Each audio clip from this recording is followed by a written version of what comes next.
What's going on, everybody? Welcome back to JJD TV. I'm your host, Josh, and we are joined today by Tactical Manager Filippo. How you doing today? Waking up, Josh. I'm Waking joking, up, but waking I'm fine. up. I'm wide awake. I got my coffee. I'm doing well here. Let's do this. We can do a little cheers. Look at that. Look at that. Where are you? Mm-mm. Oh, there you are. All right, good man, good man. It's mirrored, right? So I got a little confused there. All right, I just need to turn that off. Okay, had some background music going on. Yeah, so guys, we are here today to discuss the Alphonso Davies injury. Not a good thing for us Canadians, but maybe a good thing for our American counterparts there. And I guess I just want to get your initial reaction, Filippo, when you heard that Davies was going down, taking a look at the group, at the Canadian squad without Davies and David now. What do you think? What are your thoughts? I actually didn't celebrate that. I think it's a major blow for the tournament in general, right? So if you have a guy like Alphonso Davies playing at Bayern, Germany, people talk about him, you would get more visibility in general for CONCACAF, and now we don't have it anymore. Now, does that benefit the USA? Of course it does. Of course it benefits. We're in the same group as Canada. Alphonso Davies was the best player in this tournament, so it definitely benefits the USA in regards to this tournament. It definitely hurts CONCACAF in general. So it does affect the United States more in a negative than positive way. I think we all need CONCACAF to get more views worldwide, and for that, we need players that people from around the world want to watch. Yeah, I agree. And obviously, the Canadians having the hype going into this, thinking that we didn't know what kind of team Mexico was going to have. We didn't really know what kind of team, but we had a feeling the U.S. weren't going to bring a strong squad. So with David probably going, Davies going, Canada was very confident. I was very confident, but not to win it, but just to have a deep run. And now, like you said, two of the major stars of this team are now not here. And I just looking at the team, I guess, do you feel, I'm assuming, 10 times more confident than you did before going into this Canada game? Yeah, I think the United States now should be able to beat Canada, actually. The thing is, many were saying, how can you put so much on one player? And what they don't understand is, look, when we play a team and you have one player like Alphonso Davies there, the United States, every time he has the ball, is going to have one guy on him and a second guy on cover. So that's two players on your defensive end that are going to have to be worried about that guy, sometimes even three, right? Depending on you're never going to want to leave him in isolation. Now, when you do that, you clear up space for other talented players that Canada has, such as Kyle Larin, Buchanan, Cavallini, whoever it is. Once Alphonso Davies is out, the United States or whoever faces them can focus on all these players as well. So all these players will look worse without Alphonso Davies, and Canada won't have the Alphonso Davies effect in the field. So it's much bigger than just one player for a team like that. It's kind of like when Wales used to lose Bale. Yeah, no, he's a superstar. They said, like the articles I was reading when the announcement came down was CONCACAF just lost its best player. It's as simple as that. It's a massive hit to this team for this tournament, which sucks, which poses a question like Luke is saying. So will Canada still top the group? I mean, as a Canadian, I say it's pretty close, but I'm not near as confident anymore. If I was to do my predictions again, I'm assuming Filippo as well. I don't know. What do you think, Filippo? First, I think Canada has one advantage, though. One advantage in regards to the U.S., and it's not really on the field. Maybe the U.S. can even beat Canada in the last game, but here's the problem. Haiti's coming in very well prepared for this tournament. They've been playing competitive matches coming into the tournament. The U.S. and Canada did not do the proper preparation, but the U.S. faces Haiti first.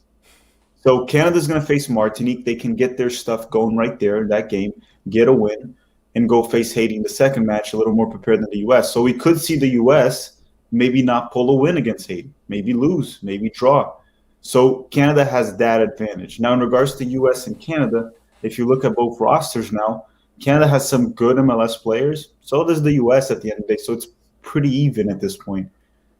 yeah, no, I agree with. If you take out Davies on top of the fact that Davies wasn't going, there is a lot of MLS players on this Canadian squad. At some point in this stream, Filippo and I are going to try to just put a kind of a best 11 together, just kind of compare to give you guys an idea of what this team looks like. But we even got a comment saying that we can't be sure that Canada should be confident against Haiti now. And I mean honestly, like I watched Haiti play. They played obviously a different type of football. I would still feel okay against Haiti, but I mean, yeah, like the amount of times Haiti fouled a player like Alphonso Davies was unbelievable. Every time he touched the ball, he would get around players. They would take him out by the legs. They were very aggressive.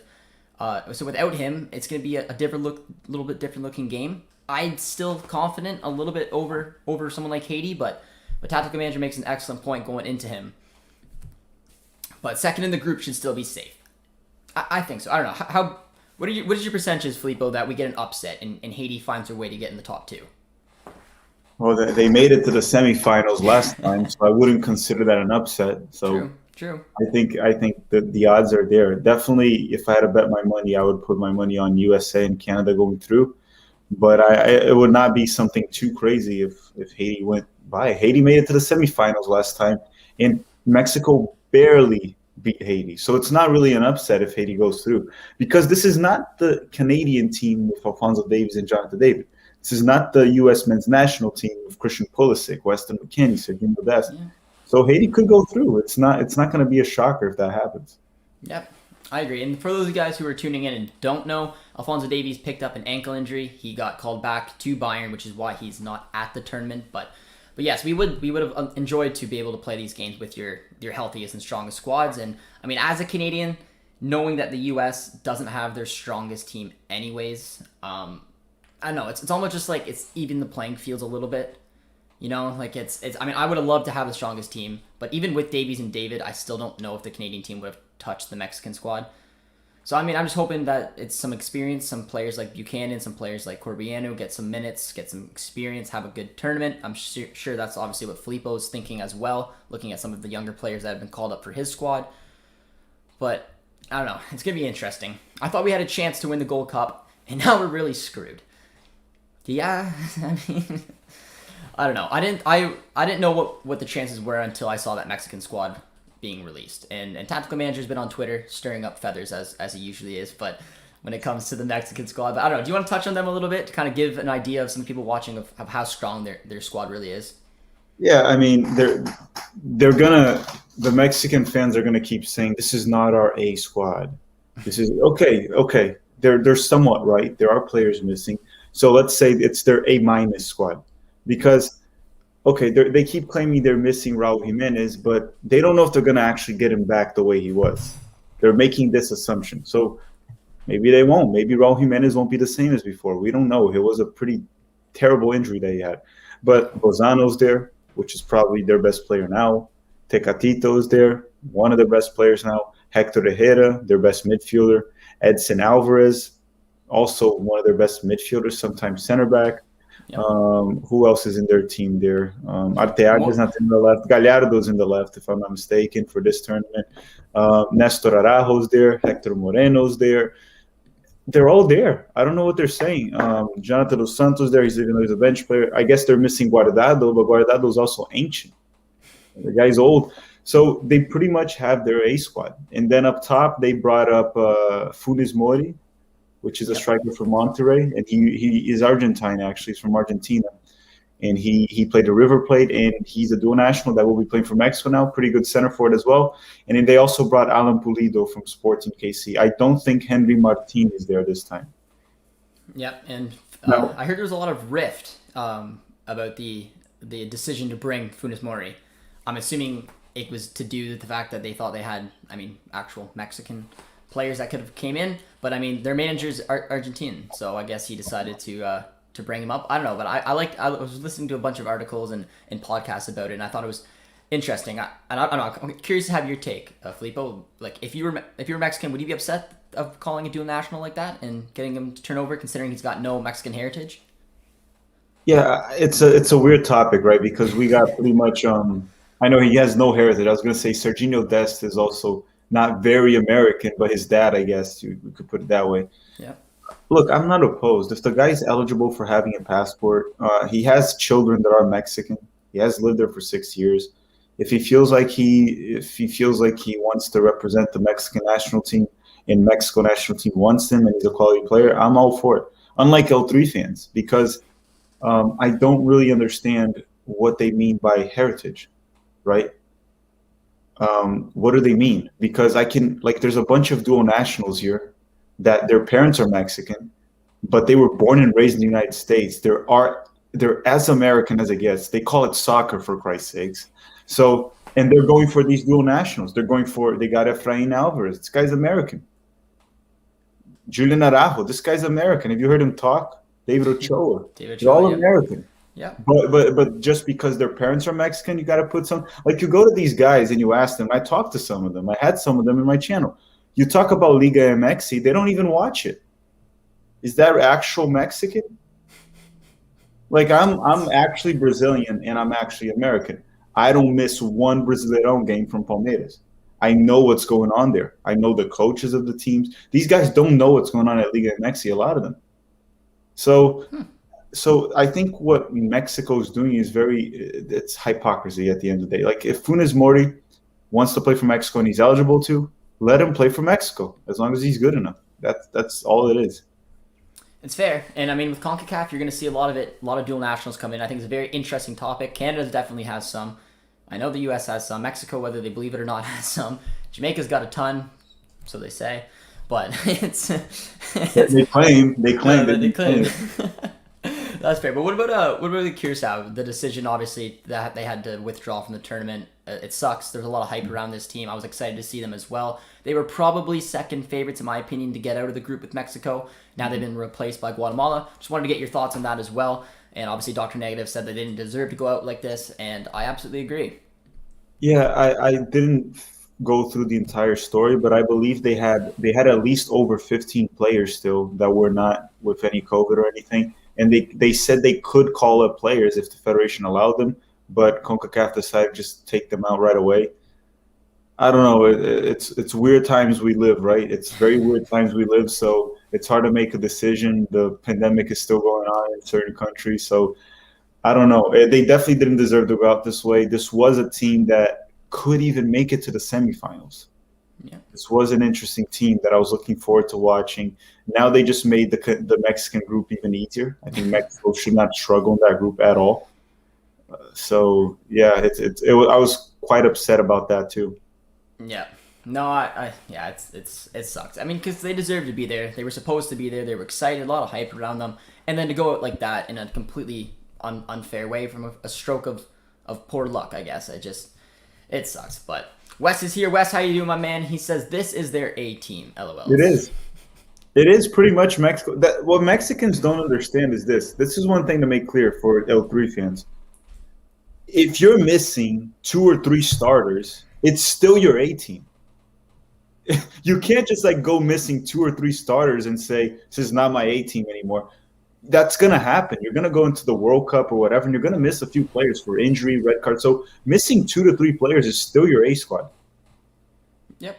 No, I agree. The Mexican squad is as good as it gets, in my opinion. Yeah. We took a look at it together on stream that one day, and I don't know. There's no competing with it. We're missing 2 players that start, 2 players and a few bench players, 2 starters and a few bench players. I don't. They don't have Diego Lainez there, so I don't know if they can really do too much. He's also a bench player. So. No, I was kidding.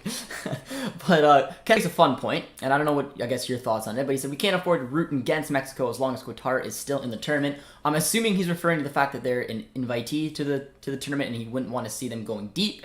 I don't know. Do you have any thoughts on that, Filippo? Whether do you care how far Qatar goes? Do you care? Do you like the idea of having this one random invitee that's got nothing to do with CONCACAF? Yeah. So look. I'm against having guests in Gold Cup, right? And people called me out when I said that, saying, well, you also love the CONMEBOL. Yeah, I love the CONMEBOL too. And they always bring invitees. Yeah, they do. But we have 10 nations there. So we don't take a spot from one of our nations to put someone else. Now, Qatar is taking a spot of a CONCACAF nation. And to me, that's a problem. There's a $200,000 award for anyone that participates, and there's more as you advance. I would much rather that go to a CONCACAF country rather than Qatar, even though I think Qatar probably bribed CONCACAF or paid CONCACAF something to get there. We know how they are. But it doesn't make sense to have a guest nation on CONCACAF when you have a tournament we have, 12 countries? 16. Sorry, no, 16. Yeah, we have 16 countries in this tournament, while CONCACAF has 41. So why would you take a spot from a CONCACAF nation? CONMEBOL can do it because they have 10, so when they want to do a 12 tournament, they invite 2. You don't see UEFA inviting anyone, right? So Yeah. it's just another nonsense from CONCACAF. But yeah, I don't want Qatar to win. No, and I definitely agree. Like over the years, I think the invitee to a tournament kind of skewered by watching CONMEBOL and watching all these invitees. Like Mexico's been there before, the U.S. has been there before. I believe Japan is a recurring guest on it, and it's always fun because, like you said, they have to invite two to have those groups of three. And but like you said, there's 10. You can't do anything about it. This is one of the first ones we've seen in a while where they didn't have any invitees. They did two groups. I didn't mind that structure. I mean, I'm sure you probably didn't either. But it is sometimes nice having invitees. But I don't want to see them win. And then seeing smaller countries in the CONCACAF not have the opportunity to play at the Gold Cup, miss out on the money that you're talking about. I mean, Guatemala got lucky, man. Like they got upset by Guadalupe, didn't get qualified in, got to take another spot. That's huge for them to be able to play in this tournament. And yeah, I mean, I absolutely agree. I don't want to see Qatar win it, obviously. But I am curious to see how they do compete in this tournament, considering that they are the reigning AFC champions. Mm-hmm. But well, they were horrible in Copa America in 2019. Oh yeah, I forgot. They were last place in their group, and their that. group wasn't even that tough, and they were last place. So I don't know. Yeah, yeah. I mean, the AFC. I think it'll be a good glimpse to see what they are, because I believe they have their strongest squad. Qatar's bringing. From the names that I recognize on it, I'm pretty sure that it is the strongest squad. So it'll be curious to see how they get on. But I mean, when I look at the squad, I still don't think that they're near one of the favorites by any stretch. But James says, I'm of Mexican descent, but my grandparents were born in Texas. I love the Mexican part of myself, but I am 100% American. James, very cool. I did not know that. But I mean, James. Yeah, James, my bad. How badly is Mexico going to beat Trinidad tonight? Score predictions? I don't think it's going to be bad. No? No, I would say maybe a 2-0 Mexico win. They'll control the game. They should be able to win, but I don't think they're going to trash Trinidad. Yeah, I would have said 2 or 3-0, but yeah. Trinidad, not the team that they once were. L Tree fans live on their own. Crap, logic. They don't have logic. It's completely crazy. I had this. There's this guy on Twitter. He's an L3 fan, and he's like, so he said in the Euros he was cheering for Belgium in the beginning, and in Copa America for Brazil. Okay, that's what he said. Perfect. So Belgium lost, so he switched to England. All right. But now for the final, he's cheering for Argentina. Brazil's still in the tournament. Why? What the hell's going on? What is wrong with it? I don't know, man. Yeah, you never know. You never know. But we got a comment here that says U.S. will top the group without a problem. I mean, even without, and I think it's gonna be interesting when Tactical Manager and I just bring up like a quick 11. I don't know if it would be easy. I'm not going to say Canada's going to top the group now. I think that this race is wide open, but I think it's going to be a pretty even match. I think it could go either way. It could easily be a draw and end up going for the tiebreaker, but I don't think it's going to be easy. Tack, what do you think? I mean, look, it depends a lot on what happens tomorrow. Like I said, Haiti is coming in form. They're playing competitive matches. The team is ready for schedule for. While the United States, the team got together on Tuesday. Some of the players only arrived on Thursday. So it's a United States team that played no friendlies. A lot of these players never played together. Then you've got a Haiti team that's been playing together for a while. They played 2 games that were competitive already, went to penalty shootouts, I think. Sorry, they won a regular time. So it could happen that we could get an upset for Haiti right there, and that changes the whole dynamic of the group. It could come down to whoever trashes Martinique more. It could come out of that. True, and I agree. I don't want to definitely overlook Haiti because I mean it's not unthinkable that even a draw is possible, and with either one, like Canada could go in there, be a little shaken the fact that Davies isn't there, play a different type of game, and end up in a 0-0 draw. We don't know, but it's definitely a possibility. But this is a good question as well from Hamas. You're welcome. So is it a positive or negative that the Mexican national team having their A squad at the Gold Cup? Do they have to consider fatigue? Now I'm curious to get both of mine and tactical opinions on this because one, Tactical Manager's team has already won silverware. His country's won silverware this summer. So the Gold Cup, in my opinion, and from what I'm hearing, is obviously not a priority. You guys got your Nations League Cup. You're going to be focusing on World Cup qualification, given the fact that the last time out you guys didn't compete. Canada hasn't won anything yet, so I think the Gold Cup would have been a good opportunity to be able to just find some chemistry, see what this countries can do, and aren't able to do so now because their best players are gone. So now I'm kind of a hit or miss because, I mean, it's nice that our two big hitters are getting to get some rest before the crazy 14 games in 7 months, but I don't know about the Mexican squad. I'm clearly they got rubbed the wrong way when they got beaten in the Nations League final and want to make up for it in this Gold Cup is my thoughts, and then they're gonna think that they're good enough to carry on for the octagon. But Tact, what do you think? I don't. It's hard to say, right? Because even if they won Nations League, maybe they would still bring this squad. We don't know. We don't know. So honestly, I don't understand the whole fatigue thing, right? I don't think Berhalter didn't bring the U.S. players because of fatigue necessarily. What he wants is for them to have a good season in Europe, and he wants them to be in preseason. And it's a little bit different, right? Because a lot of our players, pretty much, there's no player from the U.S. men's national team, even though we've been doing well, besides maybe John Brooks, that is an established starter in their team.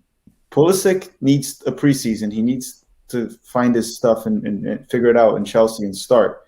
Dest has competition in Barcelona. McKennie has a new coach. Chris Richards doesn't have a team yet. They don't know where he's going. You go to Tyler Adams, new coach as well. Even though the coach knows him very well, it's a new coach, Jesse Marsh. Giovanni Reina needs to figure it out at Dortmund too. He's not a starter. He needs to be there in preseason and start. So I think it had more to do with that. And I think what Berhalter is looking into is them having a strong season with their club, coming into the World Cup in 2022, which is in December. But by then they're starters in their club, which makes a huge difference with form. I think it has more to do with that. Well, Mexico, you look at their players. Tecatito's a starter for Porto, no questions asked. Lozano's maybe the best player in Napoli or one of them. Edson Alvarez locked in the starting position at Ajax. Hector Herrera is moving from Atletico Madrid, but he's a veteran. It doesn't really matter. So I think it comes down more to that. It's not really about fatigue and resting. I don't think they're going to be fatigued. I just don't think so. If anything, they'll be even more informed. That's a good point. It's all about perspective and doing it at that look. But I just had a feeling it was because of that. Do you think if you guys wouldn't have won the Nations League, do you think you would have approached the Gold Cup any differently or no? No. No? He was saying that months before that regardless Gold Cup he wasn't bringing the main guys. He was saying it way before. Way before. Well, there you go. And you guys happen to win, so it works out nicely. But yeah, Wes says that you were missing Chris Richards, so you had a B team when you guys won the Nations League. Yeah, so there you go. Yeah, we had a B team. Well, Tyler Adams was also not 100%, so yeah, we had a B team by L3 standards.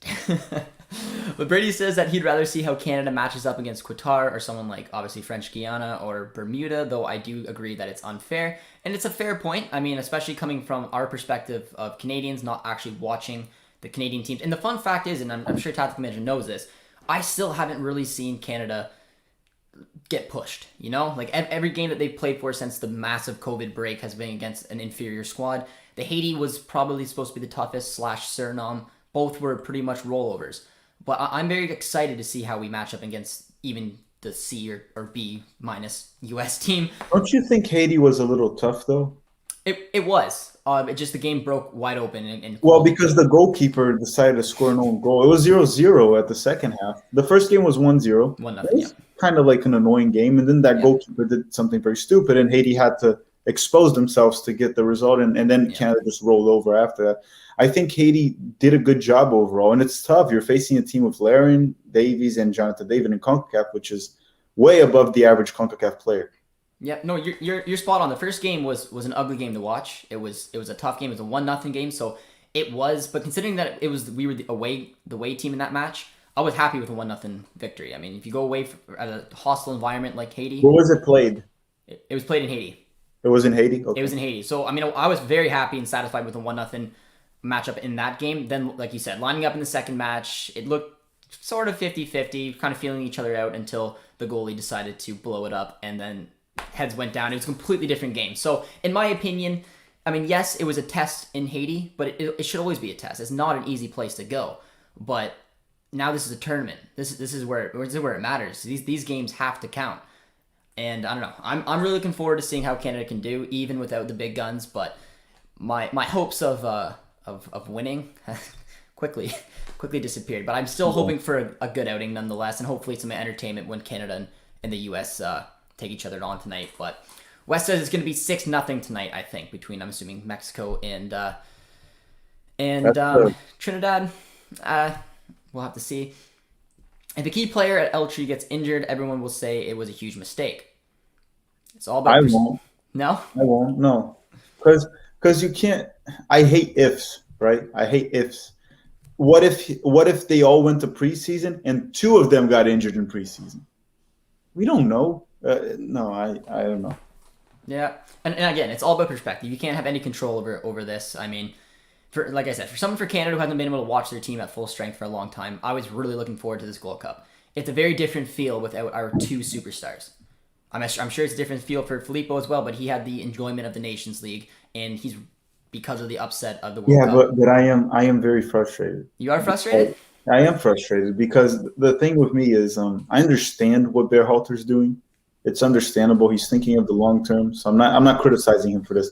It's just that I'm very I am between Brazil and Argentina. Sorry, Brazil and USA always, and it's very hard because it's very hard for me not to draw parallels, right? To cross there, and I mean I'm always seeing Brazil going into any tournament as a contender. And usually as a top contender, usually like, okay, every time Brazil's in a tournament, they're like, okay, it's this team, Brazil, and that one they're going to win.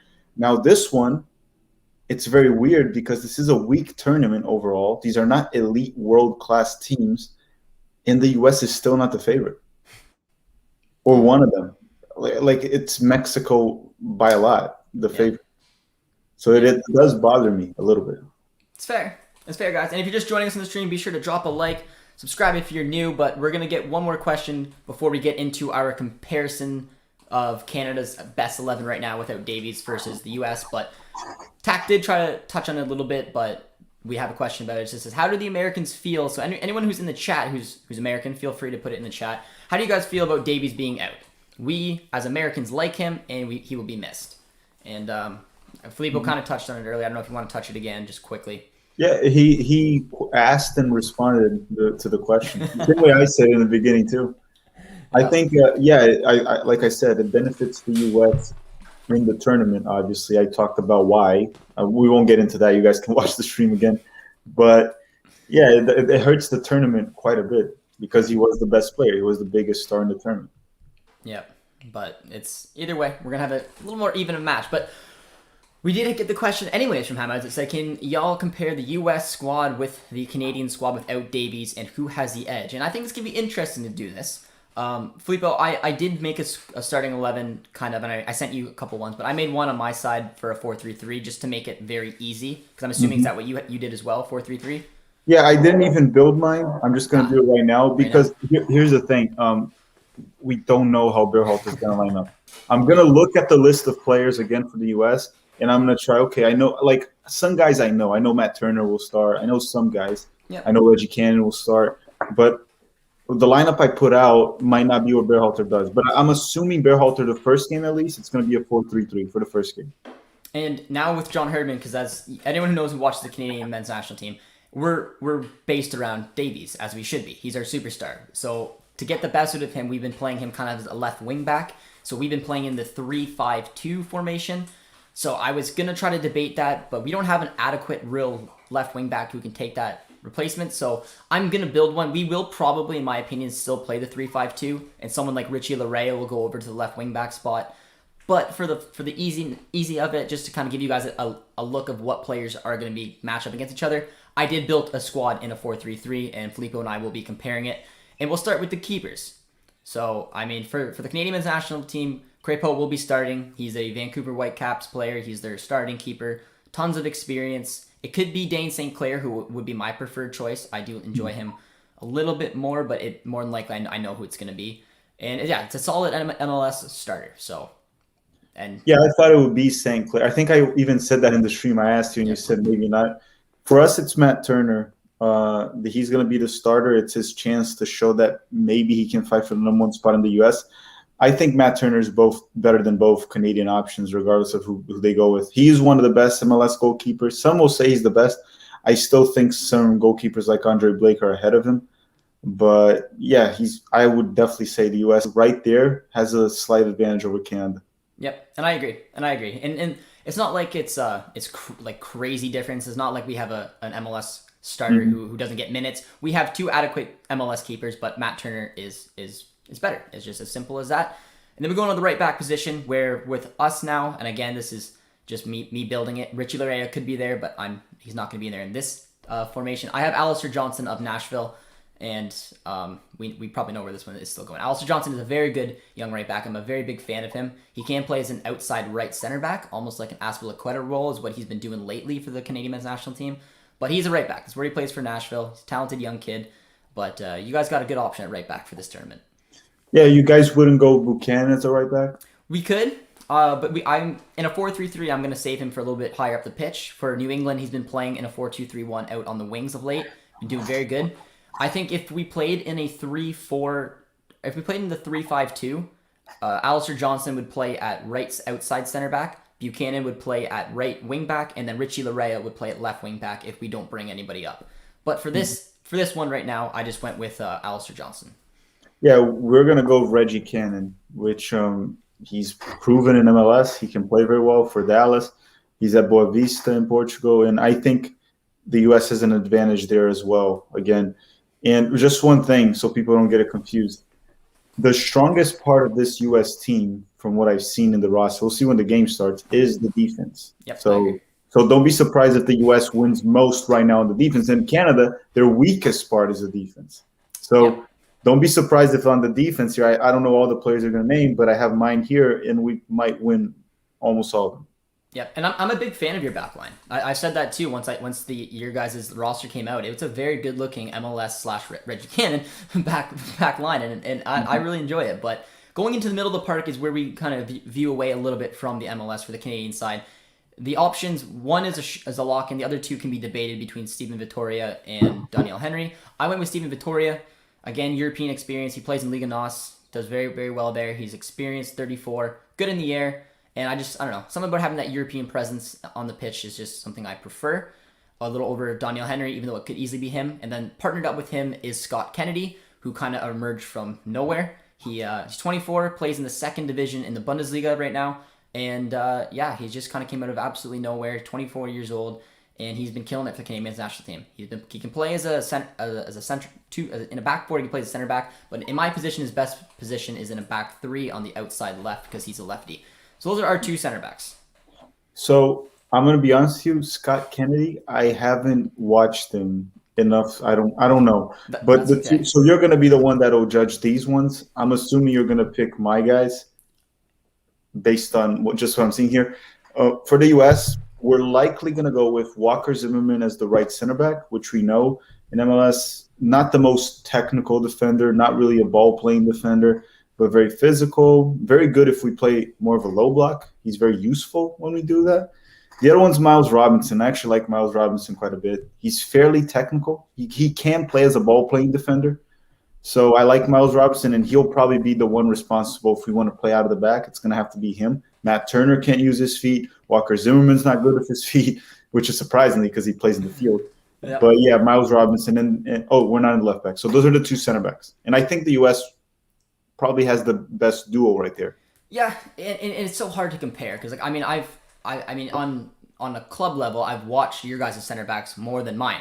I've only just recently started watching Scott Kennedy. I don't watch the second Bundesliga. I don't. I was not even really familiar that he was there, but I'm very impressed with this kid. We are desperate for center backs. Like I said, he came out of nowhere, maturity. He's very coming out of nowhere, getting integrated into a team. I thought some mistakes would be in him. He has been lights out. He's been very gifted with the ball, very, very good at moving out of the back.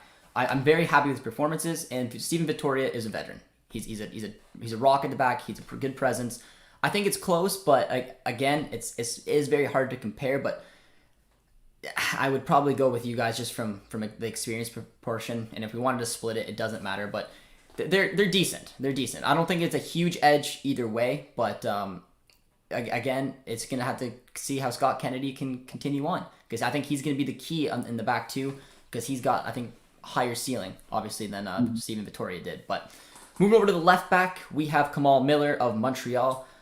He is the only real natural replacement right now. I could put in Richie Laryea there as well. I prefer someone who's left-footed playing left back. That's a preference from me building this squad. Kamal Miller has played left back before. He's kind of got transitioned into an outside left back. But he's a talented MLSer. lots of experience, and that's where I'm going to put him. Yeah, so the one for the U.S. is not my favorite option. I would go with George Bello, but Yeah. it's not going to be George Bello. Berhalter really likes Sam Vines. And as much as I don't like Sam Vines, I rate him higher than Miller. So Miller. I would actually go with Sam Vines, even though I don't rate him very highly. I don't think the left back position right there for you guys is looking too good. Yeah. Kamal Miller's okay. He's not going to be a problem. But, yeah, I would actually give this one to Sam Vines. Yep, and I would give it to George Bello over either or. Yeah, but he's not gonna play. But yeah, I mean, and it probably, and again, as we're building this squad, this is definitely not exactly how the Canadian men's national team is going to line up.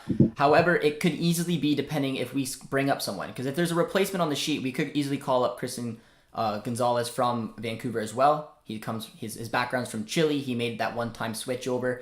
I hope he gets called up. I would like to see him have a look in this national team. And it could also be Richie Larea. Richie Larea plays as left back for TFC all the time. And more than likely, it will be Richie Larea who starts. But again, I'm not crazy about a right footer playing on the left-hand side. So that's why I went with Kamal Miller. But either way, I still think Sam Vines would have the edge. Mm-hmm. Now we go to the middle of the park in our 4-3-3s. So looking at the Canadian men's national team, we got Stefan Eustachio, Jonathan Osorio / Samuel Piette. Probably Samuel Piette is my preferred, but I know Herdman, he's going to start Osorio over Samuel Piette, and Marc-Anthony Kaye. So pretty solid all around. Stefan Eustachio is huge. He plays in Liga NOS in Portugal as well. Been linked to a couple big teams, just for those guys who aren't familiar. The likes of Porto and Napoli are targeting him, so it just shows his development and what kind of player he is. I'm sure a lot of you guys are familiar with Marc-Anthony Kaye of LAFC. Talented. I'm a big fan of him. Hopefully he gets a move away. And then depending if you want to go a little more defensive, you go Samuel Piette or Jonathan Osorio, who's obviously more attacking. Okay, so you're going with those three, right? Yep. Piette, Osorio, Marc-Anthony Kaye? Eustachio, Piette, and Marc-Anthony Kaye. Okay, that's very defensive. Okay, we'll put Osorio. We'll make it a little bit more even. We'll make it a little more fun. Osorio, Marc-Anthony Kaye, and Eustachio, who will be the 6. Yeah, because I mean, Piette plays as a 6, right? Doesn't he? Yeah, he's very defensive. Osorio's more of an 8. Okay, so yeah, regardless, I don't know the midfield Berhalter is going to go with. Yeah. Okay, so I'm going to put here. You got Gianluca Busio, Christian Roldan, Jackson Yule, Sebastian Lletget, Eric Williamson right there. Look, should I just go based off his history, like the players he normally plays? Yeah. So if he goes based off what he normally plays, he's going to go when he goes with the best 11. He won't do this on Sunday, by the way, because Lletget and Acosta just arrived in camp, I think yesterday or 2 days ago, so they won't start. But based on Berhalter, he would probably go Jackson Yule at the 6. He would go with Acosta at the 8, and Lletget also as a more offensive 8. That's how he would go if he has everyone available. That's what I think. That's not what I would do. I'm just saying what Berhalter will probably go. And it's a horrible midfield. Like I say, I'd give the edge to Canada pretty comfortably. I don't think the Canadian midfield is brilliant as well, but it's far better than this one here. Like, I look at this midfield here. Jackson Yule offers nothing on defense. And if the Canadian team is smart about it, they'll press him when he has the ball. And when he's pressed, he surrenders every time.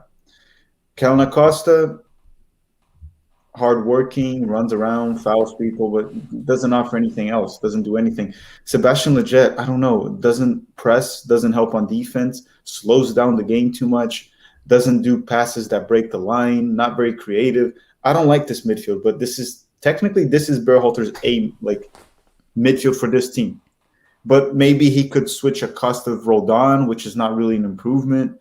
What could change and would be improvement, I think if he takes Jackson Yule out and puts Gianluca Busio, I think that's an upgrade to start. But we'll see. I give this one to Canada. Yep. And I think that's fair. And not having Hutchinson or Arfield there obviously hurts, but I am happy with the two MLSers. I think that the quality of the MLS in the midfield is higher than our quality MLSers at the back. Plus, Eustachio is nice as well. But going up front in the 4-3-3, we actually have wingers, which is something that unfortunately Tactical Manager cannot play with. But I went with, and it was tough because, like I said, I've mentioned this a lot of times. Kyle Larin can play as a winger. He's not, in my opinion, he's not his best, but he played most of the season at Besiktas as a winger. He plays a left mid in a 4-1-4-1. I don't think it says his best. I think especially without having Alphonso Davies, he needs to play at the 9. But we also have Lucas Cavallini, who's got an unbelievable goal-scoring record for the Canadian men's national team. But for me, man, I'm going Buchanan on the right, I'm going Corbianu on the left, and I'm going Larin through the middle. And I think that's a fun-looking top 3. Who's in the left?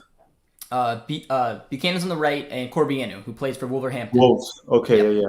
With Well, Larin he doesn't play there, right? They don't never play. Yeah. He's got some minutes. He's coming up, but no, he's not a starter by any Like stretch. Otachawi there. Plays from time to time. He'll get him in. Yeah. Okay, so for us, again, it's not necessarily what I would do. This is what I think Berhalter could do. I think the right wing was going to be Paul Riola, most likely. Yeah. And then in the left wing, because he likes to play players out of position, he's going to put Matthew Hoppe.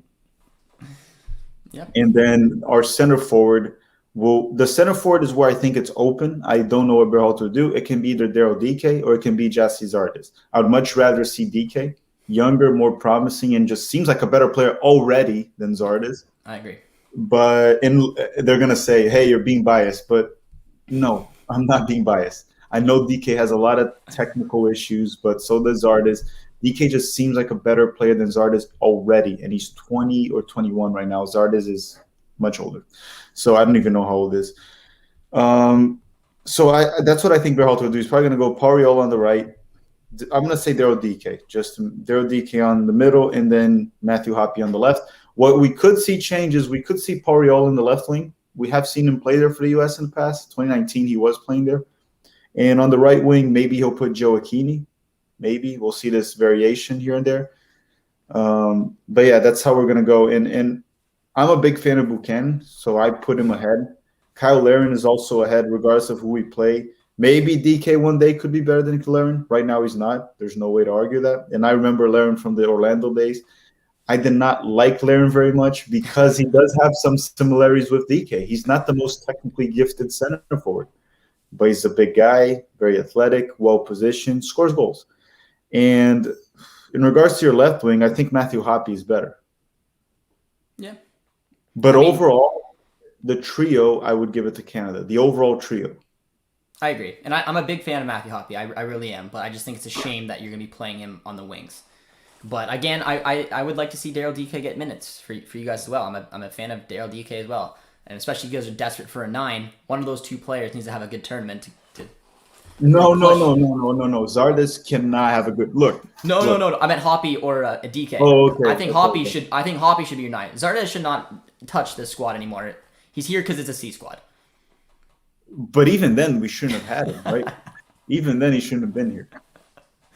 Yeah. So I don't know, man. It's pretty even. Like across the board, like you guys got keepers and the defense. We got slightly better midfield, probably slightly better attack.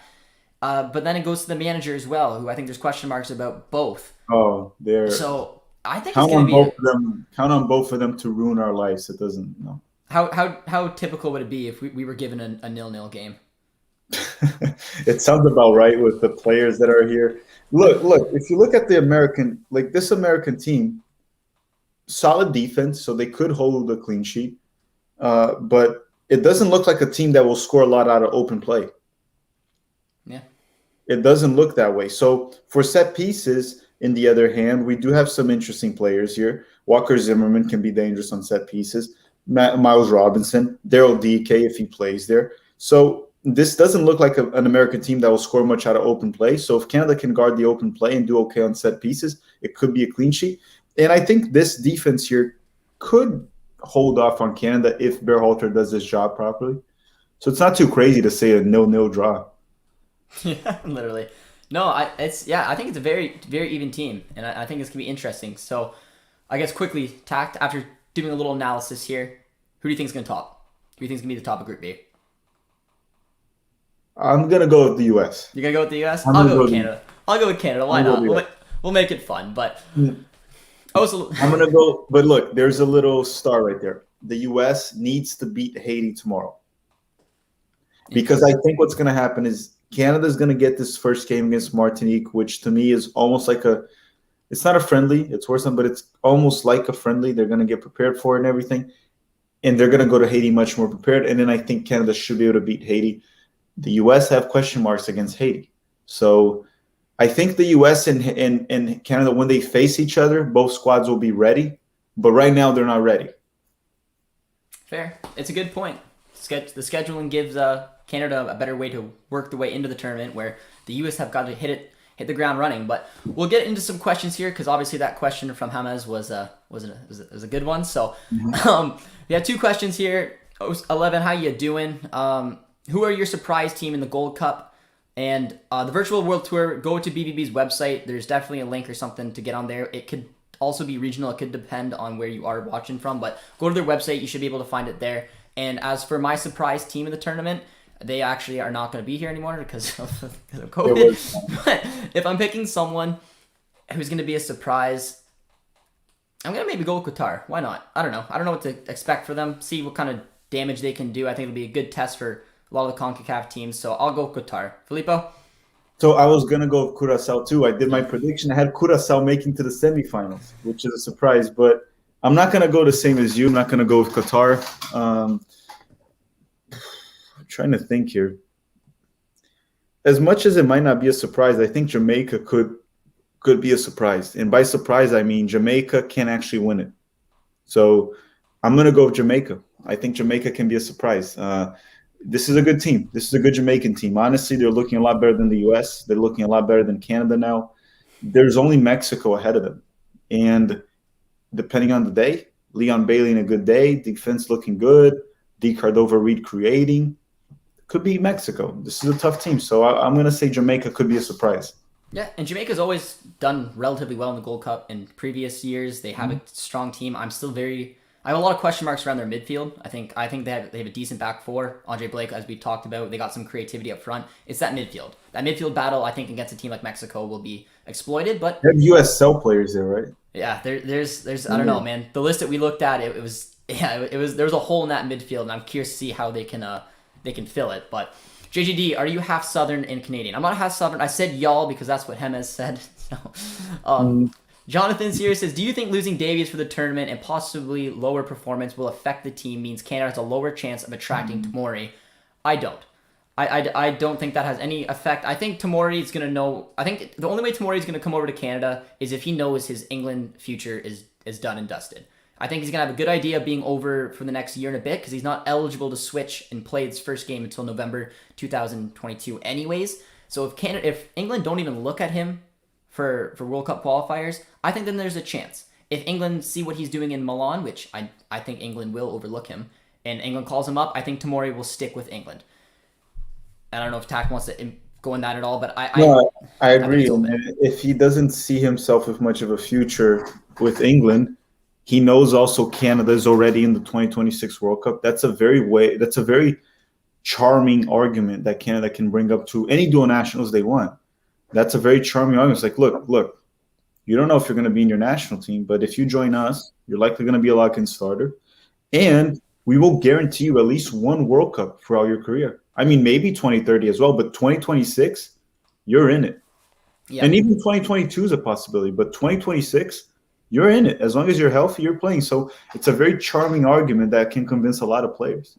I agree. And I keep trying. People keep asking me to do a video on it, and I will. It's just there's a lot of time to do it. But I agree. There's so many factors that are going in. And the biggest one for me is England overlooks players that don't play in the Premier League. And the fact that he sealed a permanent move away from the Prem to AC Milan, I think he will continuously be overlooked by center backs playing in the Prem. I'm very honest about that, which I think will open the door. And like Filippo said, doesn't matter. I mean, it's not like England are going to go into the World Cups and be favorites. You'll have an opportunity to play with Canada no matter what if you choose to do so. So, why would you want to play for England?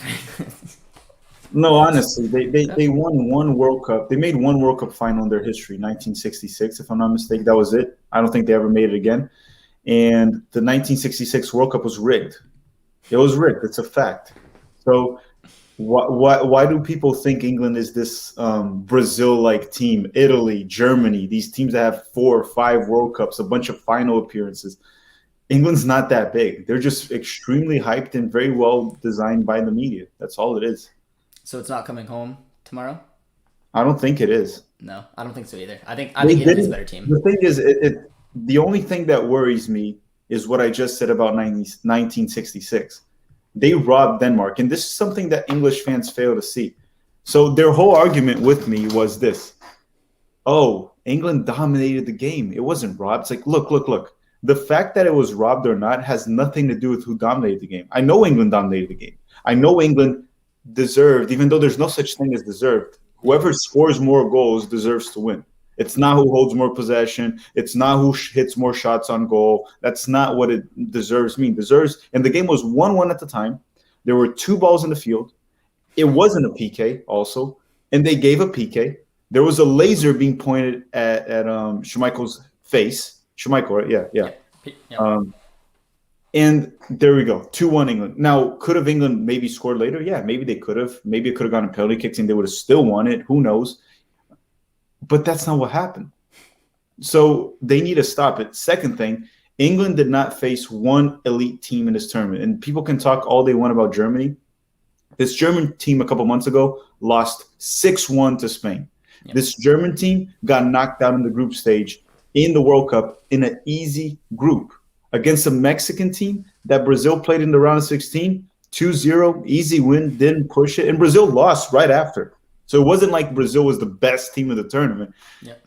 This German team is not that good. And in the group stage, Scotland, a Croatia team that's 200 years old and missing Mandzukic and a bunch of other guys. Who else they play in the group stage? That was it. It was Germany. Then Ukraine, which I don't know how Ukraine even made it that far. It was probably because the Sweden game, Sweden got a red card, even though Sweden wasn't that good either. And then they finally played Denmark, which is a good team, but they had to deal with a lot of crap during this Euro. They had a traumatizing event in the first game. The team was clearly tired. They were just beat up and tired.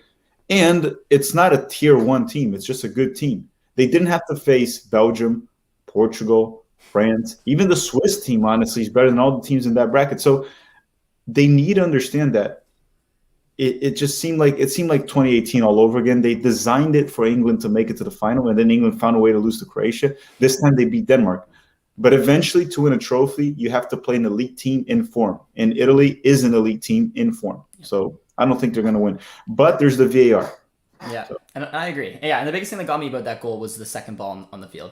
I was literally looking at it. I'm like, there's a second ball on the field. And I was saying it, and the chat wasn't really addressing it. I'm like, am I seeing shit? Like, it's not like the second ball was somewhere out of play. The second ball was right where the other players were. Yeah, and that's where the original cross came in from. So, or Sterling ran in the box, however it went. But he went with the ball right beside the other ball on the pitch. The ref is supposed to blow that dead. I don't know. I also like the ignorance of a lot of English fans, right? Because one of the things they claimed to me was, well, if that wasn't a PK, which they're saying it wasn't, let's go back and cancel out Denmark's free kick that was a goal. So this is where their ignorance lies. Free kicks that are not red card reviewable are not eligible for a VAR check. So that free kick, which was just a regular non-foul, wasn't even a foul, to be honest, it's not eligible to be checked by the VAR. Yeah. Now, every single penalty kick is eligible. That one should have been canceled. That's my argument. So they're very ignorant in regards to the rule, even in regards to the word soccer, for example, that they get so pissed off, even though they made the word. It's very hard to talk with English fans. That's one of the reasons I don't want England to win. And I don't think they're the favorites. I would never bet money on them in this final. No, I think Italy should be the favorites. I think being in front of Wembley, though, will always make things interesting. We'll always get in the ref's head, but that's another story. But Wes wanted to give a shout-out to Alistair Johnson. I'm assuming Wes is a Nashville fan. And then this was an interesting one, and it's seeing David Ochoa smiling at the Mexican camp makes me so sad. But, yeah, I don't know. From listening to Tactical Manager and Pete talking about it, I don't think this is a massive surprise. No, not at all. No. I told everyone, no one believed that because he accepted Nations League call-up, right? So you think, well, if he accepted it, he's willing to get cap-tied, because if Berhalter put him to play, he would be cap-tied. Yep. But I was saying, Berhalter didn't play him, and I know people near David Ochoa, and they've told me that he doesn't seem very happy with the USMNT program. He was frustrated at the Olympics. He didn't get 1 minute in that camp for Nations League, which I understand him not playing Nations League when you have Zach Steffen and Horvath playing very well. But couldn't we have played him 45 minutes on that friendly against Costa Rica that didn't mean anything? Yeah. Couldn't we have played him a little bit? So You took him away from his club and you just put him there to sit on the bench. The guy's frustrated, and he's opening up his options. And Mexico has a lot of aging goalkeepers that they call up quite often. I mean, I understand. I'm not angry at David Ochoa at all, actually. Yep, and taking it aside of which one he prefers for like family reasons or whatever, like you said, the Mexican keepers, when I look last, the OG, Guillermo Ochoa is in his late 30s, or 35, 36. And then the other three keepers they have right now for the Gold Cup are all mid to late 30s. One's 38.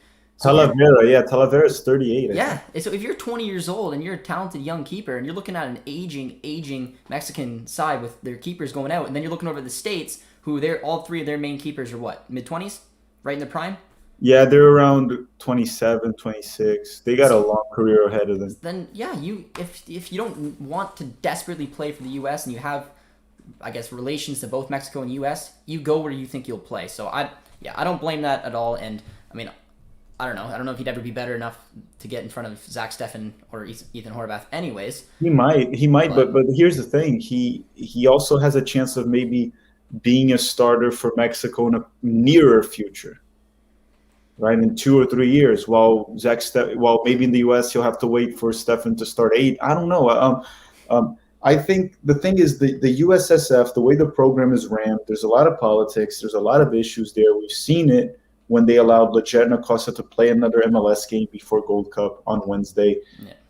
And that all plays a role. The players get frustrated. I brought Julian Araujo to the channel, and he didn't go into details.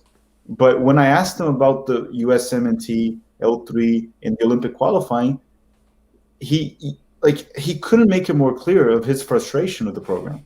Yeah. He obviously didn't want to go into details, and I didn't want to push him because obviously he won't want to.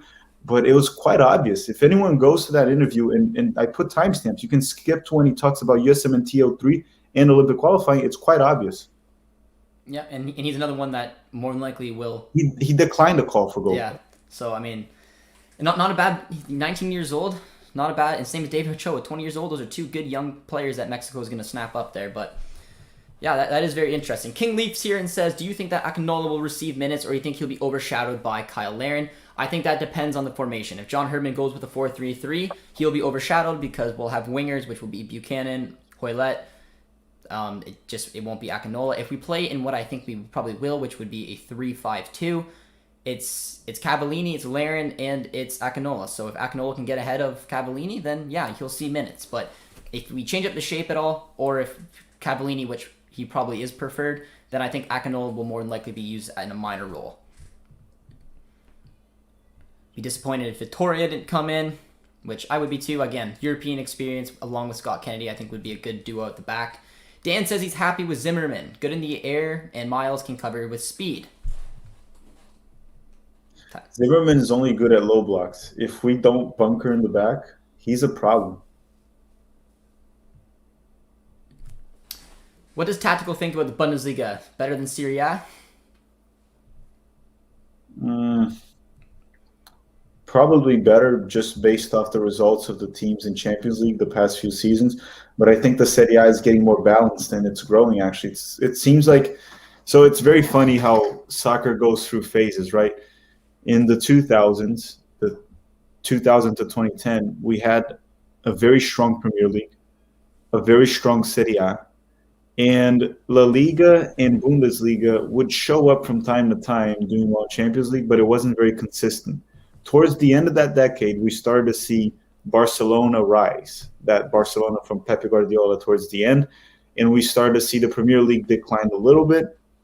Not decline and becoming bad, just not dominant, as they were always in the semifinals, always two in the semifinals. And Bundesliga started not really to rise, but we saw a young Dortmund team rise at the beginning of the decade, and Bayern Munich be Bayern Munich as always. But the Serie A completely went down. They were very good in the 2000s and the 90s, and they just started sucking. But I think it's shifting a little bit right now. I think we're going to see La Liga decline for a couple years, I agree. While Real Madrid gets it going again. Valencia, Sevilla, Atletico Madrid is pretty much the same, actually. But Barcelona gets it going again.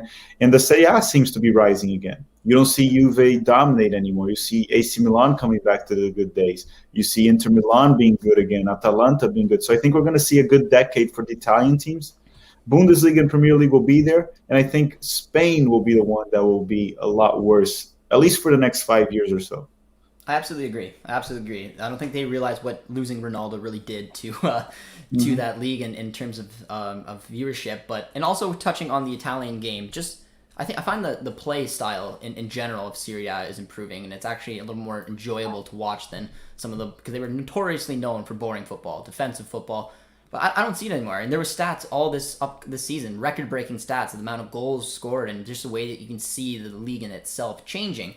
And I enjoy watching Serie A. I mean, if the Milans are playing each other, Juve, Napoli's a team that I really enjoy watching. I don't know if I would say it's better than the Bundesliga, but I do think it's on the right upward spiral. But Jonathan said he played a game of FIFA 21, Canada versus the U.S. Scott Kennedy scored an own goal that would actually have been really good, volleyed in the other way. Well, that's tough. That's tough. Hema says, Tactical, do you think the U.S. loses to Haiti? Greg will blame the players. He always does, right? So I hate to say this, but since I'm American, I can say it. You can't say it because they're going to curse you out. But blaming others is the most American thing to do. It's a very American thing to do. You know, us Americans, we love to, when something doesn't go our way, we start blaming someone else. It's very common here in the U.S. So Berhalter's not going to take the blame for it. He's going to find someone else to blame. You know, here in the U.S., I used to joke this. In the U.S. I tend to say this about us. What we do is, if the fault is ours, we will put it on whoever we want. That's what I usually say. Fair. But going back to Tomori, Brady says, if Tomori chooses on a Gold Cup performance, we never had a chance. And I agree with that, but I don't think that he will, man. I don't think that he will. I think that it's going to depend on what happens the upcoming year, especially with World Cup qualifiers and if he gets called in or not. But interesting. Just to add on that Tomori thing, guys, if Tomori ever picks Canada, it's not going to be because of a Gold Cup. It's going to be because of the 2026 World Cup. That's going to be the reason. I absolutely agree. Who's going to be your captain, do you think? I think he's saying cap tied. He is. I was gonna try to say who's gonna be your captain of the U.S. Because I don't know who the captain of Canada will be. My guess is either Vittoria, Henry, and maybe Kyle Larin. So I saw cap tied and then I thought captain. I'm like, I want to ask you that quickly. See what. I don't know. It could be Walker Zimmerman. It could be Leggett. It could be Pariola. It's gonna be one of those guys probably. I was thinking Leggett would probably get it. And then is Musa captied, which I believe he is, isn't he? So that's very confusing, you know, because FIFA had the rules that 4 friendlies you're captied, and he does have 4 friendlies, but apparently they changed it. So it's been a lot of confusion. Even the mainstream media couldn't figure it out. But that's one thing I keep telling people. I don't care if he's captied. The dude made a video saying he's playing. If he goes back on that, it just looks so bad. I don't think he's going to do it. I did not know he wasn't captied. I thought he was. He never played a competitive match? No. Interesting. Okay. Well, I agree with you. I do think that he's going to play for the States, but I was convinced that he was captied. But who replaces Fonzie? If it was up to me, I would call up Christian Gonzalez from Vancouver Whitecaps, left back, slide him in there. You can play him or Kamal Miller or Richie Larea as the left wing back / left back. And then you can kind of decide from there which way that you want to go. You can slide Buchanan in place of Davies, but I would put Buchanan on the right, and then I'd put Richie Larea on the left. Richie Larea has tons of experience playing on the left, even though he is a right-footed defender, but we'll have to wait and see. We may not call up anyone. I haven't seen any rumors of who will come up, but Christian Gonzalez from Vancouver should be the number 1 option because he's a natural left back. If not, we could go for Zachary Brault-Gerard, who plays for Montreal. He's a right wing back. I don't think we need another right wing back. We have Buchanan, we have Alistair Johnston, we have Richie Larea. We need a left footer. So for me, that's where I'm going to be looking to go to. Canada will finish 3rd. I'd be happy with a 3rd place finish, to be completely honest. I don't think we're going to win. In what? World Cup qualifying? I'm assuming that's what he meant, but if he meant in the Gold Cup, either or, 3rd place, give it to me. No, not in gold. I mean, maybe he'll finish. He's saying finish 3rd in the group. In the group, and then that's just painfully mean. Yeah. I I hope mean, not. being mean and rude is a very Canadian thing. It So is. It is. We enjoy being very rude, but um, I love seeing y'all two link up on collabs. My favorite BBB YouTuber, my U.S. men's national team fan, Filippo and Pete are the best USMNT YouTubers. They are, man. I enjoy just tuning in the background time to time, listening to Filippo and Pete. You learn a lot. And I think it's good for CONCACAF in general. It's the reason I'm trying to do more Canadian streams for Filippo, because I genuinely do enjoy the CONCACAF. I want it to grow, and hopefully we'll find some interest by doing things like this. we live here, right? We So do. We I do. mean, I can watch the Premier League all I want, the Brasileirão all I want, Champions League. I kind of wanted to live it a little bit local once again, like I did when I lived in Brazil. And the only ways for this to grow, and I don't see it growing very fast, but I'm hoping during my life I'll see this country and this region being somewhat of a soccer region. People taking it seriously at some point, maybe 10 years. I don't know. Yeah, I mean, this. I think the states there's a lot. It's a lot more cleaner of a path to that than Canada does. It's still very different here. You have to be in specific places in Canada to find that kind of love and passion. Where I live, it's not there. It's why I come on here and talk to Filippo when I can, because you just don't find it where I'm from. But I do think there's growth. I do think there's growth. There's massive growth, in my opinion, in the States. There's good growth here in Canada. But I really do believe a lot of the growth will come from the national team. From the U.S. continually being successful, and especially Yeah. for Canada. Canada needs to be better. They need to attract the World Cup, and I think 2026 will be a big year.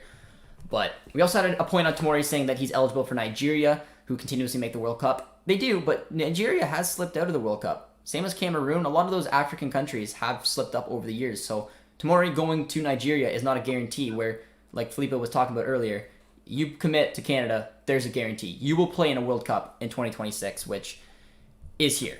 Is huge. But just got here, what happened to Alphonso Davies? He picked up an ankle injury. So if you're a Canadian men's national team fan, you're pissed. If you're a U.S. men's national team fan, you're probably Not laughing a happy. little bit. Not happy. Not happy for the grand schemes No. of things, but yeah, he picked up an ankle injury. Bayern don't want to risk it. Obviously, he picked up one earlier this season, so he's been brought back, which severely hurts our chances in this tournament. Dan says Buchanan versus Vines wouldn't be a fair fight. No. Buchanan should be able to roll through Sam Vines, and probably has done MLS already by now. I haven't seen it. Isn't this chat? Yeah, you see, I love many Jamaicans. They're awesome, a lot of them, but it's a different culture, guys. Each country is different, and we, like Rabona TV did even the Brazilian one with Brazil and Argentina. Every country is different. The culture. Jamaicans are very aggressive when they're talking. They yell. They're very firm and sometimes a little bit toxic when you do it in that way. It almost seems like they're fighting you when you're having a discussion with them. But it's not that they're being mean or anything. It's just their culture. Like they were talking about how Argentinians are very serious and how Brazilians are very joyful and they always see like Ronaldinho going around juggling, and then you see Argentina, Maradona, Diego is very much more serious about it. So it's just the different cultures, you know. But yeah, they sometimes it gets out of hand in Jamaican. I like it, man. I like it.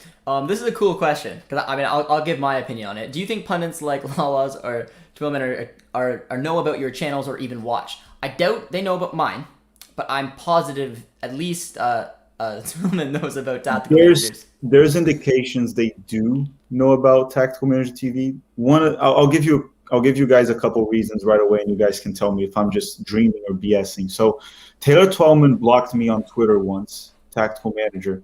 But after some people messaging him and making fun of him about it, he unblocked it. So he took the time to block me and to unblock me. So I don't know. It takes more than one click, right? So I think he does know what Tactical Manager TV is. I don't know if he watches the channel. That's something. Maybe he doesn't watch it. Who knows?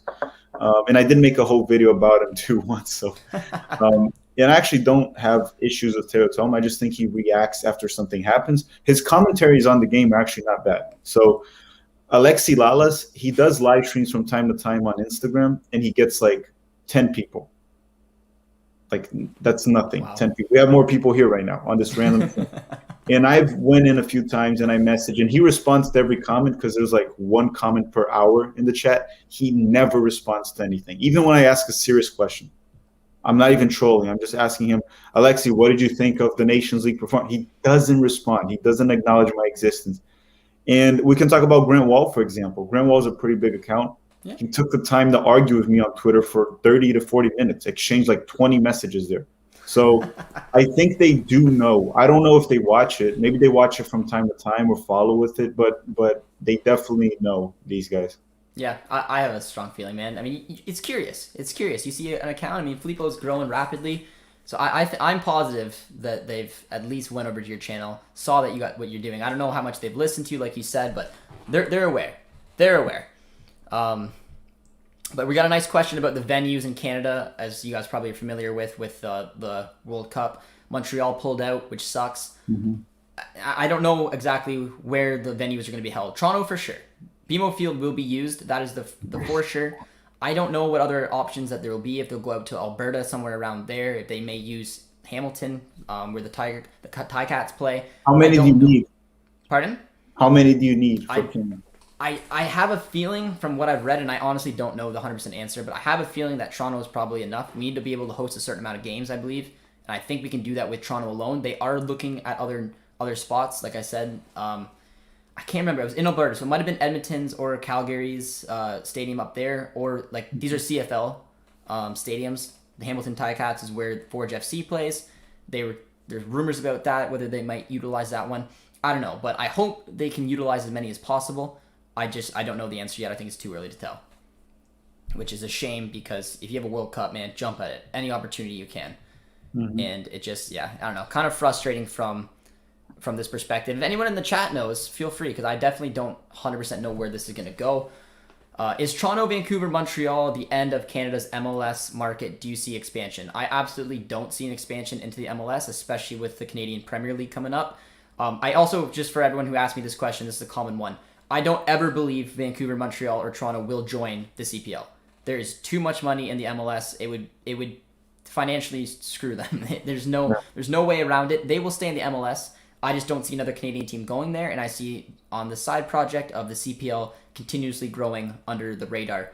I'm assuming, Tact, I'm assuming you agree. I don't think that. Well, if they join the CPL, it will be them still staying in MLS and joining somehow with like an alternate squad, or I don't know if it's possible. There'll be too many games maybe, but yeah, they're not gonna leave MLS. Rude Canadian Gully is here taking shots at the U.S. with Canada's U15. You guys are so rude. The rudest ones. I keep saying it. Here's an interesting question. We're going to wrap the live stream up soon, though, because I've already taken a lot of Tactical's time. But I do have a couple more comments to go through. One is, do you want Tac's thoughts on the Brazilians rooting for Argentina just because of Messi? I personally think it's weird and plastic. Look, guys, it's like 1%. It's not that many Brazilians, okay? The thing is, you'll see like 2 or 3 Brazilians saying that, and people will just panic about it. It's like, oh my God, Brazilians are cheering for Argentina because no, it's a tiny little amount of people. Most people in Brazil want us to win because it's against Messi. We don't want him to win a trophy. As much as I love Messi, he's one of the best players of all time, and I have huge respect for him. Go win a trophy against another team, not against Brazil. So it's a minority, and yeah, it is. Those ones that are probably doing that, they're just morons. I'm sorry, they're just morons. I don't cheer for players. Fair. It's my country. I don't cheer for players. Why am I going to cheer for Messi? Oh my God, I need Messi to lift that. What is he? Is he my dad? That's not how it works. So no, it's just a bunch of morons, to be honest. I understand if you're not Brazilian and you're not from Argentina and you're like, I want Argentina to win for Messi. That I understand. You don't have a team there. You don't have a team, so you got to find reason to cheer for someone, right? But if you're Brazilian or Argentina and you're cheering for Argentina because of a player, you're a moron. That's what you are. So sorry if I offended half a dozen of people in Brazil. No, and I agree. It's like, I mean, I'm Canadian. If the Canadian men's national team lined up against anybody else, I'm cheering for them. There's no ifs, ands, or buts. It's not like, oh, well, maybe Greg Berhalter will get fired if Canada win. I don't give a shit. I don't care. It doesn't matter to me. It's my nation. Same as Filippo. So yeah, I do agree. I from what I understand about Brazilians, there's no way the sane ones will ever cheer for Argentina, right? Like that's just very weird. But this is a very cool point, and I do want to touch on this very quickly as well. What about TFC2 joining the CPL? Love that. I Yeah. think that you should take every Canadian team that's playing in the U.S. that isn't in the MLS and try to bring them in and grow the CPL. Get more teams in it, and TFC2 joining is a perfect idea. But Josh, MLS just opened a new league They did. that these clubs are going to play, and I don't think MLS gives two crap about the CPL. I don't know if they'll allow. And remember, they make the rules. They'll probably won't allow it. I agree with what you said. I just don't think MLS will allow it. Yep, and whether they do or don't, but I do think it's worth a shot. I think if you can try to move some Canadian teams over like that, it'd be great. If you can't do it, you can't do it. But I think that the CPL needs to look to expand in markets that there could be success. And I think the TFC2, for example, is a perfect example of a team that, if able to, could slide right into the CPL, be successful immediately, and it has an interest. It's TFC. I mean, their games are live streamed for free on a lot of different social medias. But yeah, I mean, it could be a bitch to pull off. But seeing what happened to the Ottawa Fury gives me hope that something's there. I mean, you saw what happened to them. They got basically booted out. They didn't really want to join the CPL at the beginning. A lot of behind-the-scenes things happened. They ended up leaving. They dissolved, and then they formed up Atletico Ottawa. So there's always a way to make it work. But yeah, like Tactical said, it's not as easy as it may seem. And I don't think Altidore is joining. No. It's also just like, so these guys from media, I don't know if you know who Max Bretos is. Ever heard of him? Sort of, but I'm not overly familiar, man. Yeah, he has a YouTube channel that is not whatever. I'm not gonna. So he talked about, like, I hate how these guys just bring up these ideas as if they came up with it and as if it's doable. They never mentioned the problems with it, right? Like you just said, you explained why you want it, but you also explained why, look, it's probably not gonna happen for these reasons. So Max Bretos comes out and says, we should have the CONCACAF and the CONMEBOL merge and have a tournament with 8 CONMEBOL nations and 8 CONCACAF nations. And he comes up with this as if it's the new brilliant idea, right? He just created peanut butter and jelly right there. The guy just made it up right there. It's not going to happen, guys. It's actually not that good of idea. It's actually a very stupid idea, to be honest. Here's the problems with it. You take out there's 41 nations in CONCACAF. How are they going to make money if you do a tournament where the US is not there, Mexico's not there, the big boys that people watch are not there? These nations won't make money anymore. So you destroy CONCACAF. It's a dumb idea. Second thing, how does CONCACAF sit down to negotiate what share of the pie they get with CONMEBOL? They sit down with CONMEBOL, and CONMEBOL's like, all right, I got Brazil, which is the strongest brand and national teams in the world. I got Argentina, that has Messi and many other legendary players throughout history. And I have some teams that people enjoy watching, like Colombia, Uruguay, that won 2 World Cups. And then CONCACAF comes up, and I have Mexico, which no one gives a crap in the world. I have the United States, which the world doesn't care either. And then I got Canada, which part of the world thinks Canada is a state of the United States. I'm not joking. Seriously. In Brazil, they're like, Canada? Really? They're not a part of the United States? It's like, no, it's a different country. People in Brazil ask me that at times. Wow. It's like, no. I mean, we're very close. We can get in each other's, but pretty big state. No. We're very different at the same time. And then who else? Jamaica? No one cares. Honduras? No one cares in the world. So it's very hard for CONCACAF to negotiate with CONMEBOL, right? You got 2 brands like Brazil and Argentina there, while CONCACAF has nothing to offer, along with breaking all these small nations here in CONCACAF. So it's a ridiculous, dumb idea, but these guys from the media just throw it out there as if they came up with it. Plus, why the hell would CONMEBOL do 8 nations? They have 10. If you're going to go 8, CONMEBOL is going to say, hey, just go 10 so I can put all my nations. Yeah. They come up with these ridiculous ideas in the media, and people think it's something like, wow, this guy knows what he's. No, he's not the only one. We've heard it several times, and they just don't know what they're talking about. That's the problem. Yeah, it's what look good. It's what look good's on paper, and until you actually look into it. No, not even on paper. Not even on paper. Not even on paper. It's not a good idea. It's a dumb idea. The good idea is continue to have Gold Cup the way it is, have the Copa America, and bring in Mexico, Canada, United States, Jamaica from time to time as guests, or make it more frequent. Make it something regular. That is a good idea. Merging, dumb idea, nonsense, doesn't work. And I love the tournament that it was like the Copa America, the 2016 one that was held in the States when Chile won for the second time. That introduced some of the CONCACAF teams. Remember that tournament? Obviously, the one where Messi missed the penalty shootout in the final. Oh yeah, it was here in the U.S. Yeah, it was held in the U.S. That was a fun tournament. That was the Centenario. It was celebrating 100 years, so they did it special for that reason. Brazil even brought a B team, C team. Yeah.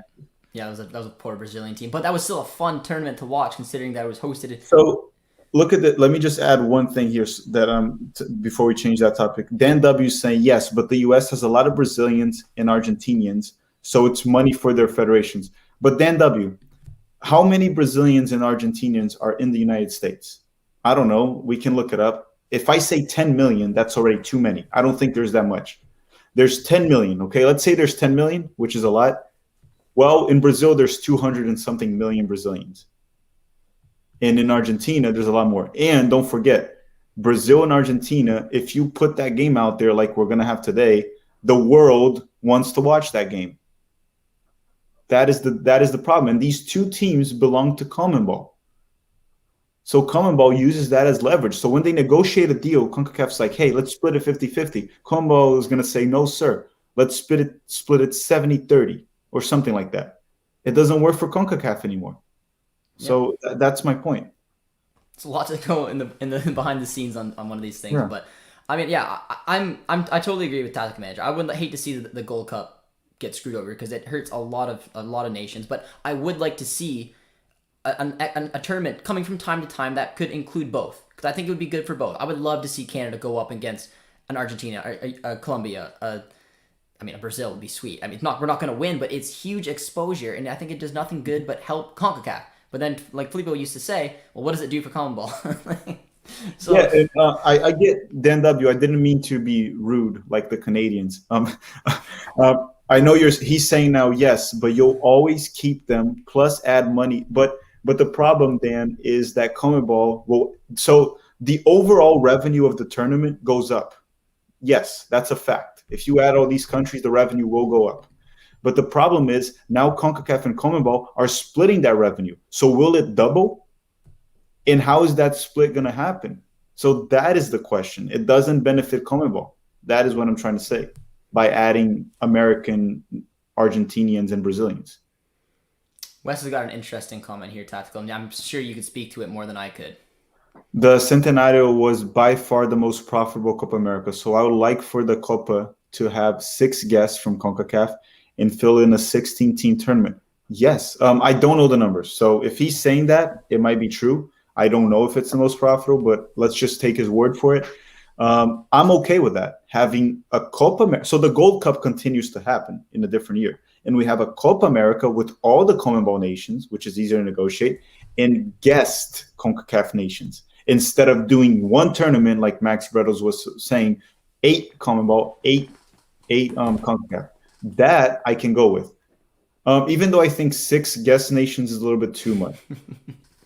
Yeah, and obviously they're going for nice numbers to round it out. So 4 groups of 4.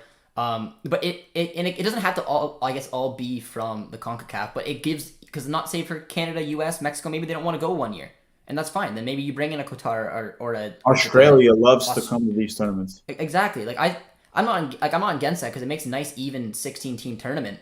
And I would hope Canada would jump at the opportunity to go to it as much as possible. But for some reason, some nations in the CONCACAF may say, you know what, not this year, and that's fine. Go to the next one. But yeah, I don't know. It's interesting. I think it's very interesting because there's only 10 in the CONMEBOL, which makes it very hard to run like a normally structured tournament. But I don't know. It's a very cool debate. I love having Filippo on here because he has that inside information into it. But why does the U.S. host every Gold Cup? I find it an unfair advantage. I mean, we know the reason that.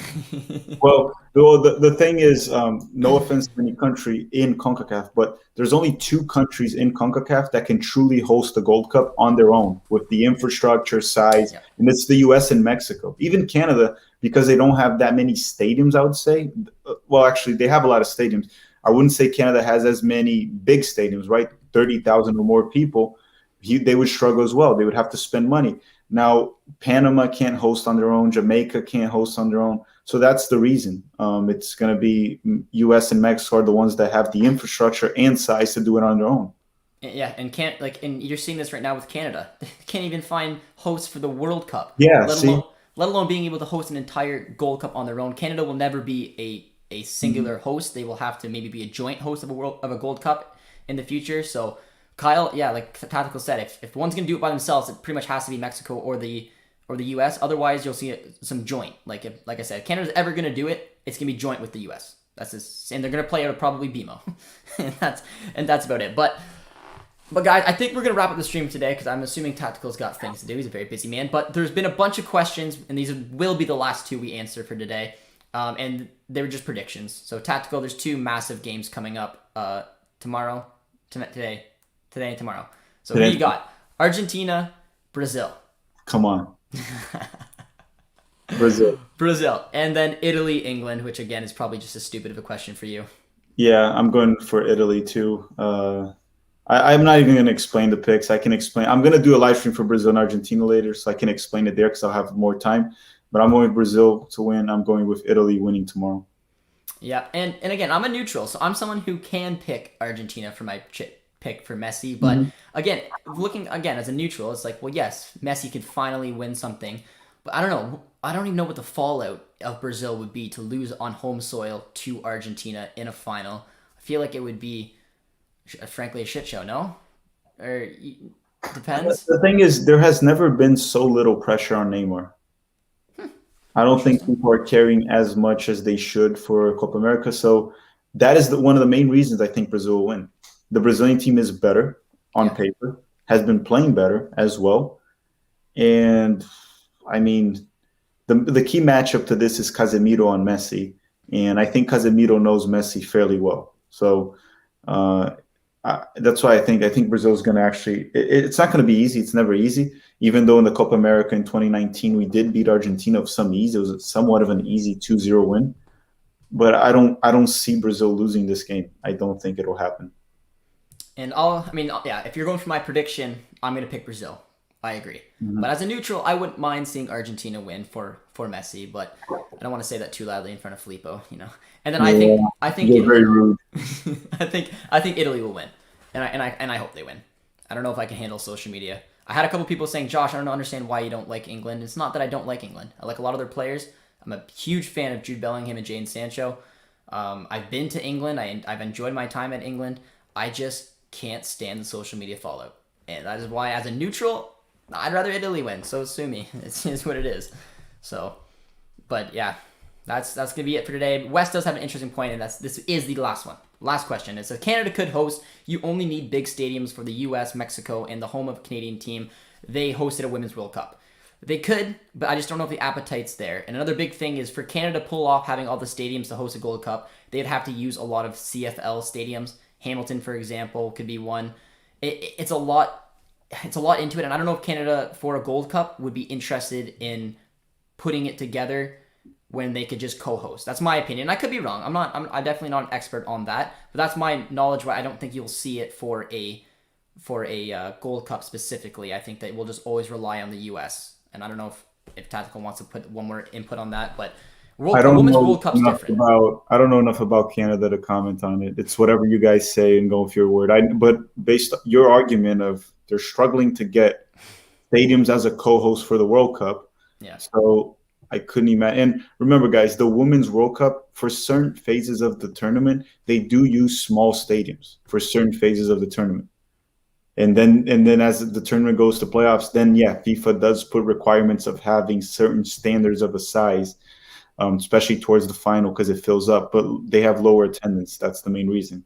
Yeah, and I agree. And maybe they could pull it off, but I just don't think they straight up have the appetite. They'll always rely on the U.S. and yeah, so that's as easy as that. But guys, we're gonna call it there for today. We appreciate everyone who was in this stream today. Be sure to drop a like on your way out if you haven't done so already, and subscribe if you're new because we have the Gold Cup coming up, and we got like nice Canada and U.S. match coming up from not this Sunday but the following Sunday, and I'm sure Filippo and I will have some fun doing that game. So once again, Filippo, I really appreciate you spending some time and coming on the channel today. Always a pleasure having you on, and I'm sure we'll talk to you soon. Let me just say thank you, guys. Yeah, just one second. I need to say something big. Thank you. No, I was going to say something big, but I was also trying to see the chat here. But all right. Take care, guys. We appreciate it. Talk to you guys soon.